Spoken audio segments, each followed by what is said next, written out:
Returning to its burrow after overwintering in John's basement, watching endless episodes of Planet Earth on Netflix featuring my rival. The phallic stretchy dong returns to its burrow after overwintering. I already said it. Oh, it's a bloody worm, you know what it is.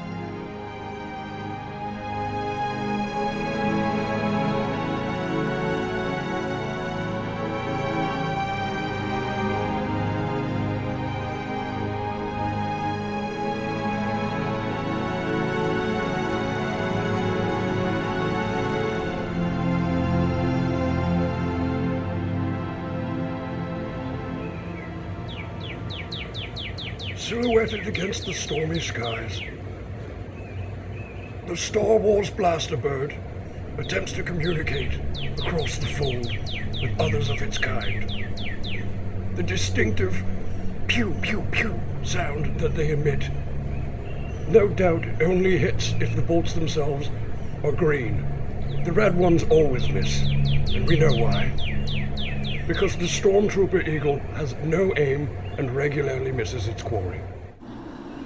In the Texas tan and golden dingo mutt's journeys, she is prone to see much nature outside of her own ecosystem. For example, the honking death raptors moving ever closer to a tiny house wolf, a tiny cotton-body house wolf that seems to have escaped unscathed with her hominid. Oh, those nasty honk raptors. With cognition that has evolved over many millions of years, you'd think that the dinosaurs would have carried some semblance of intelligence and grace into the modern Anthropocene. Instead, we are left with this ridiculous honking bag of organs, one of the heaviest flying creatures ever known for its size. The Canada goose, or the honking death raptor, known to others, is perhaps one of the most absurd creations evolution has ever spewed forth from her madness. Naturalist's log supplemental. I am now observing the honk raptors from a position where they cannot see me, or my camera crew, or the Texan dingo mutt. Yet they continue to honk incessantly at the tiny cotton-bodied house wolf that is now well beyond their territory. And it's not even their territory, it's a high school owned by the city. Stupid honk raptor. The Texas dingo mutt stands idle, tail wagging, either riddled with anxiety or from pure contentness.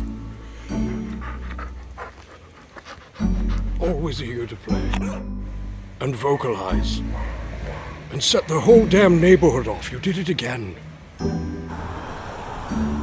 The silly names that we as hominids come up with for groups of animals, in this case, a murder of Star Treks, are all pecking away at the grass for seeds to bulk up for the coming lek, or gaggle of males showing off each other's testicles, trying desperately to mate with the female Star Treks, who they keep naked much like the Ferengis.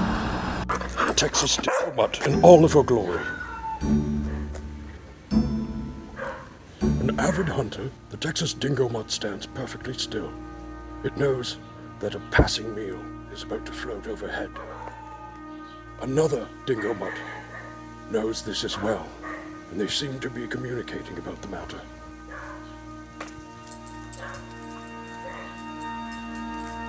And she's got it, instantly killing the rope snake. With a stillness that rivals the sentinel abilities of the tawny roofhawk, its competitor, here atop a perch above John's basement. Oh, God damn it, it's not even real. Better guard the rope snake.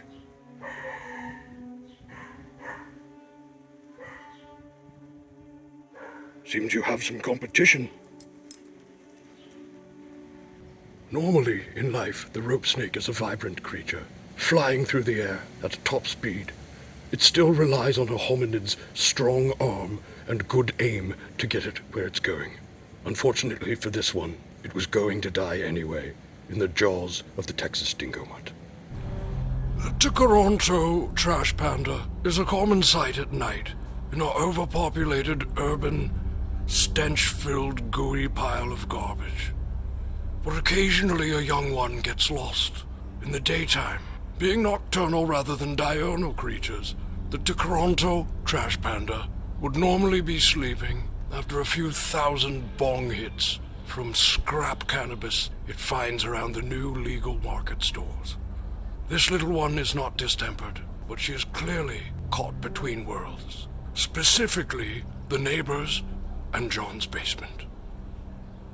Rabies and distemper can certainly jump to humans, rabies rendering us mindless zombies until we collapse, and distemper simply making us more irritable than usual.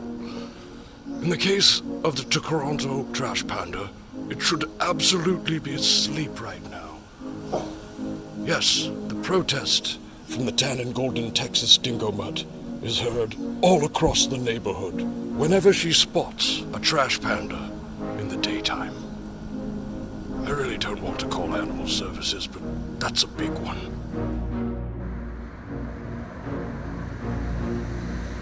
Communication between animals comes in many forms.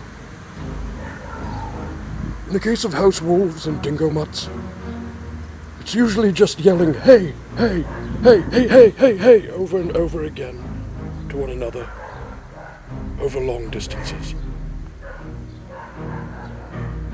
That's what you sound like. If you can't take it, don't dish it out.